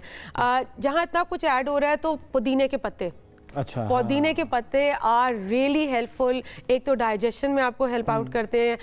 किसी को बैड ब्रेथ का प्रॉब्लम है तो पुदीने के पत्ते चबा सकता है। इसी तरह कावे में शामिल कर सकता है। और आपने ये भी देखा होगा कि जो सर्दियों में डायरिया वगैरह होता है उसमें पुदीने का पत्ता वैसे भी बहुत हेल्प आउट करता है। सौंफ पुदीने का combination is really nice for indigestion और ये सारी चीज़ें। ओके, ये प्रोड्यूसर साहब ये मेरे कावे में भी ये सारी चीज़ें डाल दिया करें। हाँ, या मेरा इंतजार कर रहे हैं कि मैं किसी दिन बड़ा एंकर बन जाऊँ फिर लाएंगे। ये भी तो हो सकता है ना, वो सोच रहे हो। नहीं, आप पता है क्या करें, अभी मैं नाम ले, मुलेठी का इस्तेमाल करें। अच्छा, मुलेठी जो है वो आपके वोकल कॉर्ड्स को रिलैक्स करती है। और आप दोनों का काम ऐसा है कि you know you constantly talking और कॉन्वर्सेशन, तो उसमें बड़ा आपको हेल्पफुल है। और वो आप मुलेठी को थोड़ा सा पीस लें और उसका 1/4 टीस्पून अपनी चाय में कावे में डलवा सकते हैं आप उसको। ये आज की जो रेसिपी लिस्ट है ना ये मैं मंगवा ही लेता हूँ। मुलेठी, अजवाइन, मेथी दाना और पुदीने के पत्ते और क्या कहते हैं, last but not the least आपकी दारचीनी भी बड़ा, एक तो उसका अरोमा बड़ा, मैंने पिया है, बड़ा अच्छा होता है, उसका बड़ा अरोमा बड़ा वो होता है, आप कहीं रखा हो तो यू कैन एक्चुअली फील कि वो, हालांकि वो खाने में डली हुई होती है तो बड़ी यूजलेस सी होती है, उसका कोई फायदा नहीं होता। एब्सोल्युटली आई थिंक वो बनी कावे के लिए और हम उसको खानों में डाल के उसका वो करें। तो ये छोटी छोटी चीजें हैं जिनको आप ऐड ऑन कर सकते हैं एंड यू कैन सी के किस तरीके से आपको हेल्प आउट कर सकते हैं। चाय, कॉफी, ग्रीन टी, ये चीजें नॉर्मली जो लोग पी रहे होते हैं, इसमें सबसे अगर हम रेटिंग करें तो सबसे ज्यादा हेल्दी क्या है? और चाय कॉफी तो मैंने सुना है कि हेल्दी है भी नहीं। कश्मीरी चाय भी डाल देना, कश्मीरी चाय भी डाल देना। अच्छा देखिए, मैं क्योंकि बहुत एक तो साइकोलॉजिकल डिपेंडेंस डालनी है कश्मीरी चाय, एक कप दो, अच्छा लिस्ट में, मैं समझा कश्मीरी चाय डाल लेंगे। नहीं वो तो उसका तो बड़ा तरीका है बनाने का, नॉर्मल ऐसे अलग अलग रखते हैं एग्जैक्टली, उसको तो पहले रंग निकालना बड़ा मुश्किल काम है अच्छा तरीके से। Green tea, chai, then coffee. And I always suggest कि लोगों का दिन नहीं शुरू होता है चाय या कॉफी के बगैर। अगर आप इतने डिपेंडेंट हैं तो have a cup in the morning, cup in the evening. अभी हाँ, और बीच में आप ग्रीन टी भी 1-2 कप ले सकते हैं। शिफा, तुमने स्किन ड्राइनेस का आपने बात की, वो ये होती है कि अगर अच्छा कुछ लोगों को, क्योंकि आप उसमें हम आ गए, कुछ लोगों को ग्रीन टी से भी ड्राइनेस होती है। ऑफ कोर्स होगी ना, I will tell you. Green tea से कैसे? क्योंकि आप जितना ग्रीन टी पीते हो उतनी डायूरेसिस होती है, यानी कि यूरिन आपको ज्यादा आता है, ठीक है? तो बेसिकली आप डिहाइड्रेट हो रहे हैं। यस, सो आपने 1 कप ग्रीन टी पिया और आप 3 दफा वॉशरूम गए हैं या 4 दफा, लोगों को होता है, so this means you are passing more than what you are consuming, तो वो डायूरेटिक हो जाता है, ठीक है? डायूरेटिक का मतलब है कि वो कोई भी चीज जो बॉडी से यूरिन ज्यादा बनाना शुरू करते हैं, तो आपने ख्याल रखना है करते हुए कि आप 2 या 3 कप से ज्यादा। कुछ लोग तो वेट लॉस करते हुए ग्रीन टी पे डिपेंडेंट होते हैं, आप पूरा दिन वो जग बना लेते हैं और वो पीते रहते हैं। होता क्या है कि इवेंचुअली एक तो डिहाइड्रेशन के साथ आपके पास, हम डॉक्टर्स हैं, हम देखते हैं डिहाइड्रेशन के साथ लैंड अप करते हैं, स्किन खराब हो जाती है, बहुत सारी चीजें ऐसी होती हैं, लेथार्जिक होना शुरू हो जाते हैं। सो 1 to 2 cups of green tea with your 1 or 2 cups of normal tea or coffee you're taking, that is recommended. बाकी सादा पानी किसी भी तरीके से ले, पर सादा पानी ले। सर्दियों में पानी पीने का भी ये दिल नहीं चाह रहा होता है, ये भी एक बड़ा कितने ग्लास होने चाहिए? मैं कहती हूँ 6 to 8 भी टारगेट कर लें तो बहुत बड़ी बात है। और उसमें पानी कितना होना चाहिए? पानी होना चाहिए, नहीं पानी एक ही पिएंगे। मैं हमेशा कहती हूँ पानी का कोई नेमुल बदल है ही नहीं, आप पानी है तो पानी है, पानी को आप किसी भी तरीके से रिप्लेस नहीं कर सकते। अच्छा, जो नॉर्मली जो लोग सर्दियों के अंदर ये होता है ना, भाई शाम में भाई कॉफी पिएंगे बैठ के, let's meet for a coffee, ये भी होता है, तो ये कॉफी कितनी आपके लिए नुकसानदेह होती है और क्या नुकसान पहुंचाती है? अच्छा देखो, कॉफ़ी का अब डिपेंड करता है, कुछ लोग बिल्कुल ब्लैक कॉफ़ी लेते हैं, बिल्कुल कॉन्सेंट्रेटेड कॉफ़ी है। अब कुछ लोग, उससे क्या होता है, आपकी पैल्पिट, उसमें कैफीन है, कैफीन आपको हार्ट रेट आपका बढ़ा देती है। If a person is suppose thyroid का कोई इशू है या कोई हार्ट का कोई इशू है, तो ये बड़ा नुकसानदेह, आपका हार्ट रेट एकदम से ना एक्सेलरेट हो जाए। एग्जैक्टली, और उनको नहीं पीनी चाहिए ज़्यादा, उनको नहीं पीनी चाहिए, उनको खास ख्याल रखना चाहिए। अगेन कॉफ़ी एंड टी भी डायूरेसिस करती है, तो जो हमारे रीनल पेशेंट्स होते हैं जिनको हमने लिमिटेड इनटेक दिया हुआ होता है, उनके लिए भी नुकसानदेह है, तो आपने ख्याल रखना है उसका। और ये सर्दी गर्मी दोनों में नुकसानदेह है ना, मतलब इसका कोई उससे ताल्लुक नहीं है? नहीं, उसका किसी मौसम से ताल्लुक नहीं है। जनरली अगर वो आपकी सिस्टम में, क्योंकि किडनी का अगर प्रॉब्लम चल रहा है, वो सर्दी गर्मी तो देखेगा नहीं। बिल्कुल, लेकिन हम नाजरीन को भी ये बता दें, नाजरीन आप हमें कॉल्स भी कर सकते हैं, हमारे नंबर चल रहे हैं आपकी स्क्रीन पे, आप कॉल्स करके भी नौशीन से पूछ सकते हैं अगर आपका कोई इसके अलावा भी चाय कॉफियों और ये जो गपशप हमारी लग रही है, इसके अलावा कोई आपका इशू है तो भी Naushin is here to consult for free. अच्छा, ये बताएं कि जो ग्रीन टी है उसके फायदे क्या क्या हैं? अच्छा देखें, ग्रीन टी सबसे पहले तो उसमें आपकी एंटीऑक्सीडेंट है, यानी कि टॉक्सिन्स वो आपकी बॉडी से वॉश आउट करता है, ठीक है? ग्रीन टी किस तरह आप लेमन ग्रास का भी इस्तेमाल कर सकते हैं। लेमन ग्रास है, नॉर्मल जो ग्रीन का पता आता है, वो लेकिन मुंह में आती है नहीं, तो लेमन घास अजीब सी, लेमन ग्रास को छानो ना।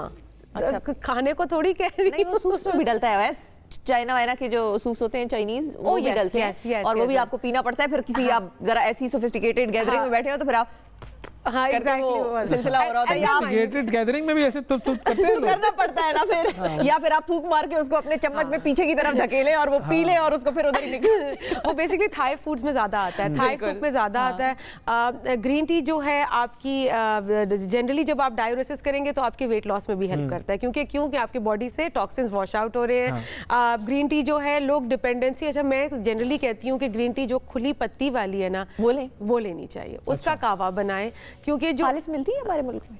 अब वैसे पूछ रही हूँ, मतलब मैं तो खालिस ये सिर्फ आप करियाने वाले और ये जो अब तो करियाना भी बहुत मॉडर्न स्टोर्स बन गए, don't even call them kirana, but at least they have खुली पत्ती जो आप ट्राई कर सकते हैं। मेरा पॉइंट ये है कि जो पैकेट होता है वो मुझे सब बैन कर देंगे अगर मैंने उसके खिलाफ कुछ बोला, पर उसमें प्रोसेस्ड है। हाँ सही है, अच्छा ये तो हम जनरली बात करते हैं एग्जैक्टली। लेकिन वैसे ये चीज चाय के हवाले से भी होती है, कुछ ऐसे मशहूर आपके वेंडर्स हैं जो कि खुली चाय की पत्ती बेचते हैं और लोग कहते हैं भाई हमने तो वहीं से जाके लेनी है, और लोग बाहर इधर उधर से मंगा रहे होते हैं, बिल्कुल लोगों के खुली जो चाय बेच रहे होते हैं। तो क्या वो वाकई बेहतर होती है टेस्ट के हवाले से, या आप वही मिलता है आपको डब्बे शब्बे में?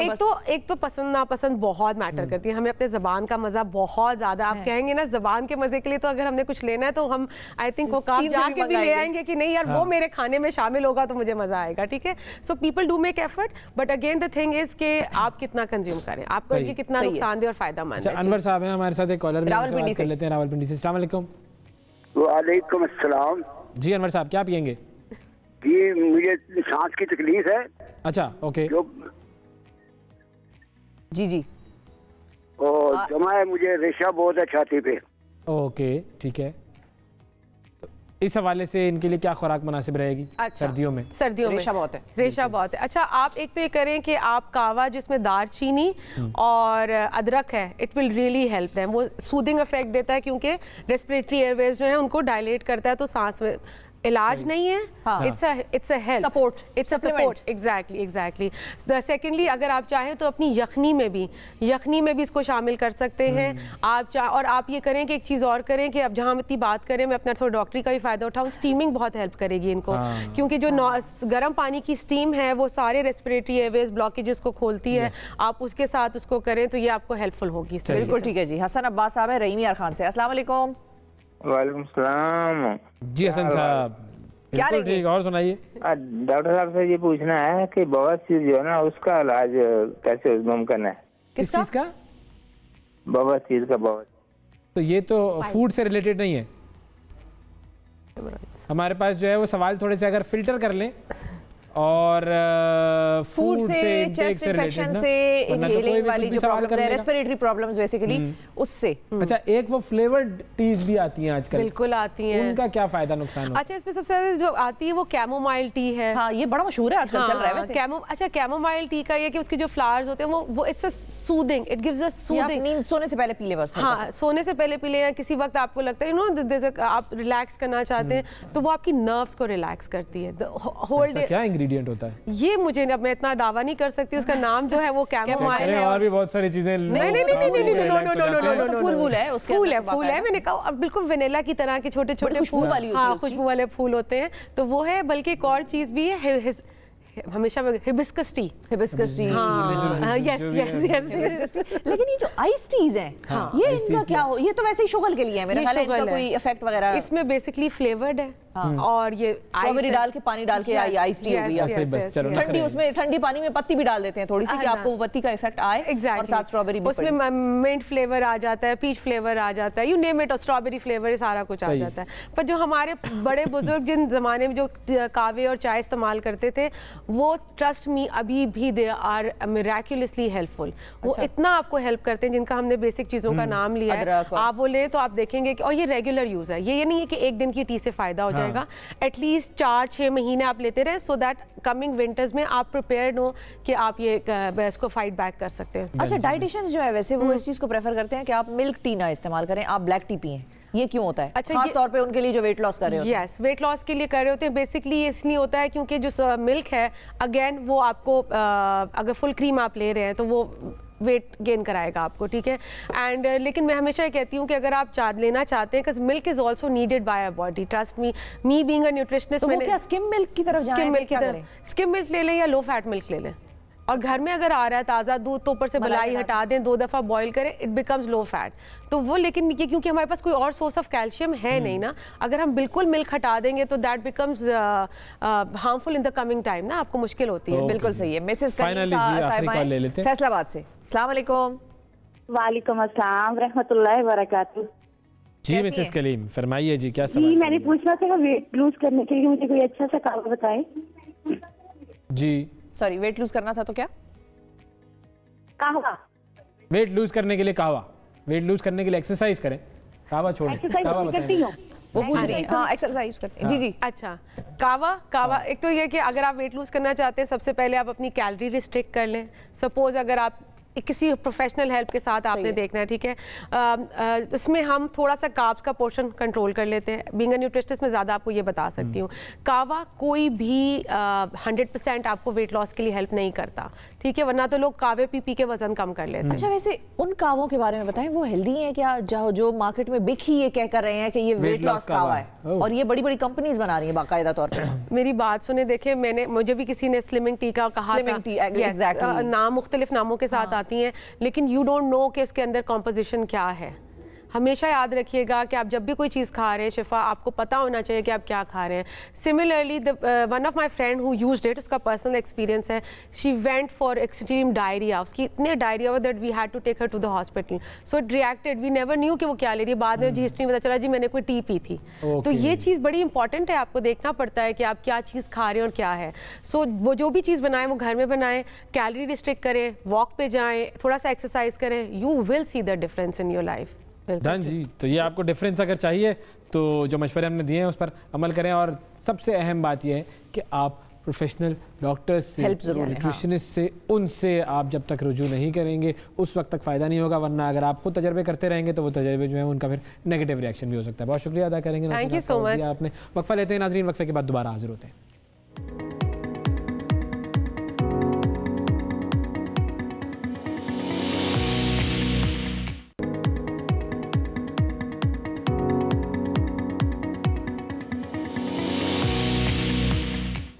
वेलकम बैक जी। सबसे आगे मैं एक मरतबा फिर खुश आमदीद। जब किसी खातून को तलाक हो जाए या उसका शौहर फौत हो जाए तो वो खातून दूसरे निकाह के लिए एक ख़ास दौरानिए तक इंतज़ार करती है, और इस दौरानिए को दीनी इस्तिलाह में इद्दत कहा जाता है, जो शरीयत के मुताबिक उस औरत पर लाजिम है। इद्दत का दौरानिया ख़त्म होने से पहले खातून की शादी करने के हवाले से लाहौर हाई कोर्ट ने एक अहम फ़ैसला सुनाया है, और फैसले के मुताबिक इद्दत से पहले खातून की शादी को बेकायदा या फासिद कहा जा सकता है, मगर बातिल करार नहीं दिया जा सकता। अब यह फ़ैसला एक शहरी की दायर करदा दरख्वास्त पर दिया गया था, जिसने अपनी साबिका ज़ौजा के ख़िलाफ़ दरख्वास्त की थी, और इस हवाले से हमने सोचा कि जो दीनी मामलात हैं उस पर रहनुमाई लें, और इद्दत है क्या, शरीयत में उसकी ज़रूरत क्यों है, क्या खातून इद्दत के दौरानिए से पहले शादी कर सकती है, क्या इद्दत गुजारे बगैर की गई खातून की शादी को तस्लीम किया जा सकता है। ये तमाम मामलात हैं जिनके हवाले से हम बात करेंगे और इन सवालों के जवाब जानने की कोशिश करेंगे। मुफ्ती अफनान साहब हमारे साथ मौजूद हैं। अस्सलाम वालेकुम। वालेकुम सलाम रहमतुल्लाह। मुफ्ती साहब बहुत शुक्रिया। सर, सबसे पहले तो इसी केस के हवाले से हमें थोड़ा सा अगर आप गाइड करें कि इद्दत जो है वो बुनियादी तौर पर है क्या, और उसकी ज़रूरत क्या है, कॉन्सेप्ट, और फिर हम इस पर आ जाते हैं कि क्या इद्दत के बगैर शादी हो सकती है और उसकी हैसियत क्या है। तो पहले तो इद्दत का कॉन्सेप्ट ज़रा क्लियर कर दीजिए। अच्छा जी, मैं दो तीन बातें यहाँ पर करूँगा इद्दत के हवाले से जो बड़ी अहम प्रिंसिपल नौयत की हैं। बिस्मिल्लाहिर्रहमानिर्रहीम, वस्सलामु अला नबीना मुहम्मद व आलिहि वसहबिही अम्मा बाद। अच्छा, पहली बात तो ये है कि ये इद्दत जो है ये कुरान का हुक्म है, यानी हदीस में तो उसकी तफसील आई, लेकिन कुरान में इसको बड़ा वाज़ेह किया गया, और हमें पता है जो बात कुरान में आए वो तकरीबन इजमाई होती है, उसमें कोई इख्तलाफ की बात नहीं होती, और उसको उसी तरह फॉलो करना ज़रूरी होता है। इसको हम टर्मिनोलॉजी में कहते हैं नस है। तो इद्दत के बारे में दो नस कुरान में बड़ी वाज़ेह आई हैं। एक तो सूरह बकरा आयत नंबर 235 में आया है कि वला जुनाहा अलैकुम फीमा रस्तुम बिही मिन खितबतिन निसा व कुंतुम फी अनफुसिकुम। भाई, अगर कोई औरत इद्दत में आ जाए, अच्छा, इद्दत जो तलाक जिस औरत को हुई है उसकी इद्दत ये है कि उसको 3 अय्याम गुजर जाएं, 3 पीरियड्स, और अगर वो बड़ी उम्र की हो गई या छोटी है तो फिर उसको 3 महीने हैं, ये तलाक की इद्दत है। अगर उसको she is pregnant then she must be delivered, यानी वो डिलीवरी हो जाए उसके बाद उसकी इद्दत खत्म होगी। और अगर किसी का शौहर फौत हो गया, बेवा हो गई है, तो उसकी इद्दत कुरान मजीद के मुताबिक 4 महीने 10 दिन है। अब अल्लाह ये फरमा रहे हैं सूरह बकरा में कि अगर कोई औरत इद्दत में है तो उसको आप निकाह भी नहीं कर सकते उसके साथ, बल्कि पैगाम निकाह भी नहीं भेज सकते। वाज़े ना, ये नहीं कह सकते कि मैं आपसे निकाह करना चाहता हूँ या कोई और। हाँ, लेकिन अल्लाह ने ये एक रुख्सत दे दी कि आप किनाए में उसको निकाह की बात कर सकते हैं। और इसकी मुफस्सिरीन ने मिसाल ये दी है कि अगर कोई औरत बेवा हो गई है, मुतल्लका होगी, तो उसको इस तरह कहा जा सकता है कि भाई मैं आपकी तरह की कोई अच्छी खातून ढूंढ रहा हूँ, मेरा भी दिल है कोई अच्छी खातून घर बनाने वाली हो जाए। ऐसे इशारे में कह सकते हैं वाज़े उसको पैगाम निकाह मंगनी नहीं दे सकते। दीनी तरफ से रिस्ट्रिक्शन नहीं पैगाम भिजवा सकते, नहीं किसी और के थ्रू भी नहीं भिजवा सकते। वैसे आमतौर पे तो हमारे माशरों में पैगाम निकाह किसी और के थ्रू ही भिजवाया जाता है, लेकिन किसी और के थ्रू भी किनाये में कर सकते हैं, बट नॉट एक्सप्लिसिटली नहीं कह सकते। ठीक है, यानी कि आप ये भी क्लैरिटी देंगे कि किसी औरत का निकाह भी इद्दत में नहीं हो सकता, चाहे रुखसती बेशक उन्होंने इरादा किया हो कि बाद में ही हो जाए, ऐसा भी नहीं है। हाँ देखें, ये तो मैं आगे जाके बात करता हूँ ना, जब मंगनी मना है तो निकाह तो बहुत आगे की बात है। आगे अल्लाह ने फरमाया, अगली आयत बड़ी वाज़ेह है, वला ताज़िमु उक़दतन निकाह। अल्लाह कह रहे हैं निकाह के कॉन्ट्रैक्ट को हरगिज पक्का ना करो यहाँ तक कि इद्दत ना गुजर जाए, हत्ता यबलुगल किताब, यानी कुरान में जो बात लिखी पूरी ना हो जाए। तो ये तो कुरान का हुक्म था कि जो है ना इद्दत में निकाह नहीं हो सकता। अच्छा, अब आगे हम आ जाते हैं थोड़ा सा कि फाजिल कोर्ट ने जो फैसला दिया, इसी तरह का एक फैसला 2015 में भी लाहौर हाई कोर्ट ही ने दिया था। असल में बात यह है कि होता क्या है, एक और वजह जो समझ में आ रही है, ये केस मुझे इस केस में इतनी ये बात नहीं लिखी हुई, इसका पस मंजर केस में जो है ना, आप भी माशाल्लाह लॉयर हैं, तो केस नहीं अभी बन रही हूं तकरीबन तक आधी थोड़ी सी चले, वो जो मेडिकल कॉलेज में जा रहा हूँ ना, उसको डॉक्टर साहब कहना शुरू कर देते हैं सब लोग। हाँ, ये भी सही तो वो उसमें केस का कॉन्टेक्स्ट और पीटेक्स्ट बहुत जरूरी होता है कि पस मंजर क्या असल में हुआ क्या है बहुत दफा। अब देखें इस केस में क्या हुआ है कि एक औरत को खुला हुई है, यानी डिसोल्यूशन ऑफ मैरिज हुई है, यानी उसको तलाक नहीं दे रहा था, उसने कोर्ट से लिया है और उसके बाद उसने निकाह कर लिया है। इधर शौहर साहब चले गए हैं कि जनाब ये इनके ऊपर आप बदकारी का केस लगाएं जी अदालत में। अब बज़ाहिर ये इंतकामी कार्रवाई लग रही है कि शौहर को क्या जरूरत है कि इतनी ज्यादा आपस के नाशाकी बढ़ गई है कि शौहर जो है वो अपनी साबका बीवी पर जिना का केस अदालत ही चले गए। अदालत चला, होता क्या है आमतौर पे कि एक बात तो है कि शौहर बीवी को तलाक नहीं दे रहे होते अगर वो तलाक चाह रही होती है। अब इससे भी अल्लाह ने कुरान मजीद में मना फरमाया, इसको मुअल्लिका कहा है कि एक शौहर अगर तो जुल्म कर रहा है या तंग कर रहा है और बीवी बेचारी छूटना चाह रही है और वो उसको तलाक नहीं दे रहा, तो ये जुल्म है शौहर की तरफ से। और हमारे पाकिस्तान में ये जुल्म बहुत ज्यादा होता है कि मेंटल टॉर्चर किया। बिल्कुल सही है। मुफ्ती साहब की आवाज जो है वो शायद उसका कुछ मसला है। जी अब आपकी आवाज आ रही है। जी आ रही है। अच्छा चलें, सॉरी। तो मैं अर्ज कर रहा था कि ये जुल्म हमारे पाकिस्तान में बहुत ज्यादा है कि औरत बेचारी, इसलिए उस औरत को कोर्ट जाना पड़ता है फिर डिसोल्यूशन ऑफ मैरिज लेने के लिए। सही। अच्छा, अब क्या हुआ कि बज़ाहिर ये लगता है कि शौहर ने सारी इंतकामी कार्रवाई। जी हेलो, आवाज आ रही है? जी बिल्कुल आपकी आवाज आ रही है, बिल्कुल। जी बाज़ाहिर लग रहा है शौहर ने इंतकामी कार्रवाई की। तो मैं एक तो ये वाज़ेह करना चाहता हूँ कि ये शरीयत में मना और हराम है। अगर मियाँ बीवी में नहीं बन रहा तो फिर तलाक दे देनी चाहिए, उस औरत को लटका के नहीं रखना चाहिए अगर वो बेचारी मांग रही है। अच्छा, तीसरा, खातून ने अगर वाकई इद्दत में शादी कर ली है तो ये दुरुस्त नहीं है, जैसे हमने कुरान की आयतें देखी। ठीक है, ये दुरुस्त नहीं था। ठीक है। अच्छा, अब जो कोर्ट ये कहता है कि ये शादी जो है वो बातिल नहीं करार दी जा सकती, तो अब दीन क्या कहता है? क्या ये शादी जो है वो बातिल करार दी जाएगी, दोबारा होगी, या ये कि इसको ख़त्म कर दिया जाएगा? ये फिर दीन इस हवाले से क्या रहनुमाई करता है कि अब ये शादी हो गई है अगर? अच्छा, ये ना बातिल और फासिद ये बहुत टेक्निकल बातें हैं। ये अगर आप आसान अल्फाज में आवाम के लिए समझाएंगे तो उनको समझ में आएगा। आसान अल्फाज में ये समझ लें कि दो टर्मिनोलॉजीज हैं। बातिल आमतौर पे उस निकाह को कहा जाता है जो जिस पर पूरी उम्मत का इत्तेफाक हो कि ये निकाह जायज नहीं है। ठीक है। तो और फासिद उसको कहते हैं कि जिसमें किसी का इख्तिलाफ हो। मसलन वली के बगैर कोई औरत निकाह कर ले तो इसमें इख्तिलाफ है।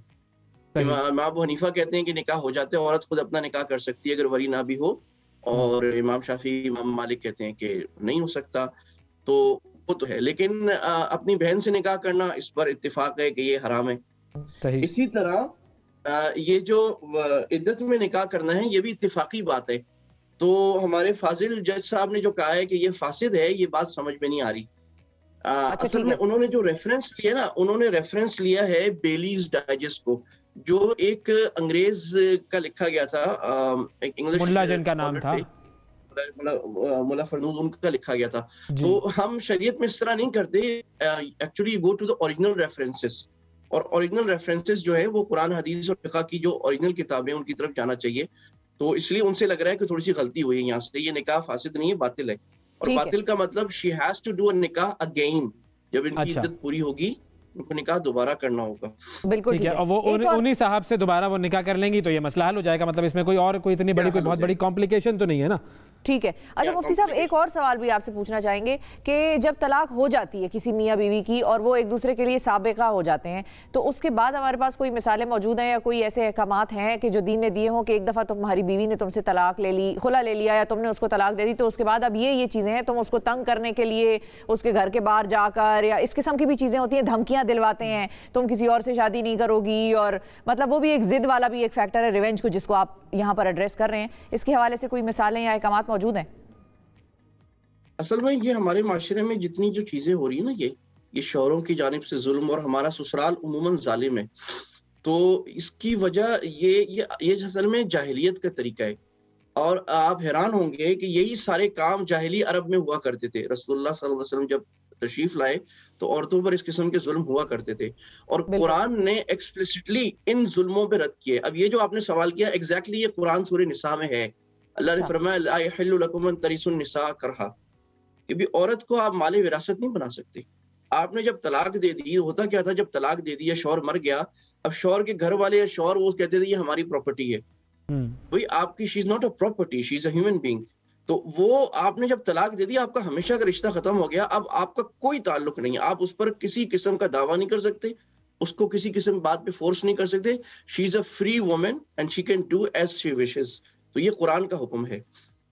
सही, बिल्कुल ठीक। अच्छा, एक और चीज़ जो मुझे पूछनी थी वो ये कि जब तलाक हो जाती है तो वो जो इद्दत का जो दौरानिया है वो कहाँ गुजारती है औरत? क्या वो अपने मैके में जाकर गुजारेगी या वो अपने शौहर के घर में भी गुजार सकती है और उससे कहती है कि तुम इस चीज़ का इंतज़ाम करो कि मैं अकेले रहूँ, या वो शौहर जो है वो उसके लिए अलग भी इंतज़ाम करे, उसके ऊपर ये जिम्मेदारी भी आयद होती है? ये ज़रा तब बताइएगा।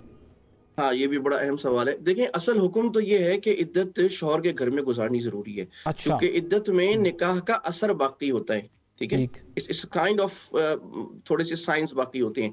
तो और वो इसलिए होता है कि यानी उसकी बहुत सारी वजूहात हैं शरीयत में। तो अल्लाह का हुक्म इसलिए मानना है, वजह समझ में आए, लेकिन जो अल्लाह के रसूल ने हुक्म बयान फरमाया कि भी देख लिया जाए कि कुछ कोई पेट में बच्चा तो नहीं है, क्योंकि शरीयत इसके लिए बहुत ज्यादा सेंसिटिव है कि नस्ब की हिफाजत हो, लीनियज की। और हम जो देखते हैं मगरबी माशरा है, वहाँ इसका ख्याल नहीं। मैं यूके में हूँ काफी अरसे से, तो यहाँ पर इसका कोई मसला नहीं है, लेकिन शरीयत में इसकी बहुत पिकलर है। तो उसमें यह है कि शौहर के घर में शौहर की जिम्मेदारी है वो खर्चा बर्दाश्त करे और छत दे। अच्छा, अगर तो 3 तलाकें नहीं हुई, 1 या 2 तलाक हुई है, तो फिर तो कोई पर्दे की भी जरूरत नहीं है, क्योंकि उसमें तो यह है कि अभी शौहर रुजू कर सकता है, बेहतर है शौहर रुजू करे निकाले। लेकिन अगर 3 तलाकें हो गई हैं तो फिर वो घर में तो औरत शौहर के रहे लेकिन पर्दे के साथ रहे, उसका खर्चा, उसके बच्चों का खर्चा वो शौहर बर्दाश्त करेगा। बट अगर सिचुएशन हॉस्टाइल है, अगर सिचुएशन हॉस्टाइल है, यानी शौहर जुल्म करता है, मारता पीटता है और औरत के लिए वहां रहना मुश्किल नहीं है, मुमकिन नहीं है, तो फिर वो अपने माँ बाप या किसी और घर में रहेगी और शौहर फिर भी उसका खर्चा शौहर के सर पर ही होगा। ठीक है। और इस पे भी बड़ा इबाम होता है, लोग कहते हैं कि घर से बाहर नहीं निकल सकती। अब अगर कोई औरत अकेली है या उसको जरूरत है, या वो मिसाल के तौर पे कोई ऐसी स्टूडेंट है, वो पढ़ रही है, उसके कोई इम्तिहान है या कुछ कहीं काम करती है, अपना सारा उसने खर्चा चलाना है, शौहर नहीं दे रहा खर्चा, तो फिर क्या किया जाए? देखें, शरीयत ने जहाँ उसूल बयान है वहाँ फ्लेक्सिबिलिटी भी बयान की है। हम कहीं भी लॉ पढ़ते हैं ना, लॉ आपकी भी फील्ड है, मेरी भी फील्ड है, मैं मास्टर्स कर रहा हूँ लॉ में, तो लॉ में होता है अनलेस इन डायर सर्कमस्टांसेस, हर कानून में फ्लेक्सिबिलिटी होती है। तो शरीयत ने एक उसूल बयान किया, नमाज का बयान किया, भाई वुजू करना है, और अगर आप वुजू नहीं कर सकते तयम्मुम कर लें, तयम्मुम भी नहीं कर सकते उसका भी रास्ता है, खड़े होकर नहीं पढ़ सकते, बैठ के। तो इसी तरह यहाँ शरीयत ने बयान किया कि भाई इद्दत तलाक वाली को तो बाहर नहीं निकलना, क्योंकि अच्छा खर्चे की बात, खर्चा तो शौहर बर्दाश्त करेगा, बट अगर कोई सिचुएशन है शी कैन गो। अच्छा, जिस औरत जो बेवा है उसकी इद्दत के जो हकाम है वो थोड़े से नरम है, वो दिन में बाहर जा सकती है क्योंकि उसको ज़ाहिर काम वाम की जरूरत है, रात में नहीं। लेकिन जैसे आपने केसेस बयान किया, उसके कोई एग्जाम्स हैं या उसको कमाना है, अपने काम करने, ग्रोसरीज लाने के लिए कोई नहीं है, then she can go out, लेकिन उस वक्त के लिए, जरूरत के लिए। अच्छा ठीक है, अगर हमारे पास 1 मिनट है तो मैं एक और सवाल कर लूं, मुझे बता दें। अच्छा चले ठीक है, हम फिर मजीद फिर इस पूरे मामले को सवाल तो बिल्कुल चलते रहेंगे, हम इसको मजीद डिटेल में फिर बात करेंगे इंशाल्लाह। बहुत शुक्रिया अदा करेंगे हम आपसे मुफ्ती अफनान साहब, आपने वक्त दिया। और ये तमाम मामला जो है वो हमारा मकसद ये होता है कि हम अपनी भी इस्लाह कर सकें और आप लोगों के हवाले से भी बहुत सारी चीज़ें क्लियर कर सकें। नाज़रीन, आज के प्रोग्राम में इतना ही, अगले प्रोग्राम तक के लिए इजाज़त दीजिए, फिर मुलाकात करेंगे। अल्लाह हाफ़िज़।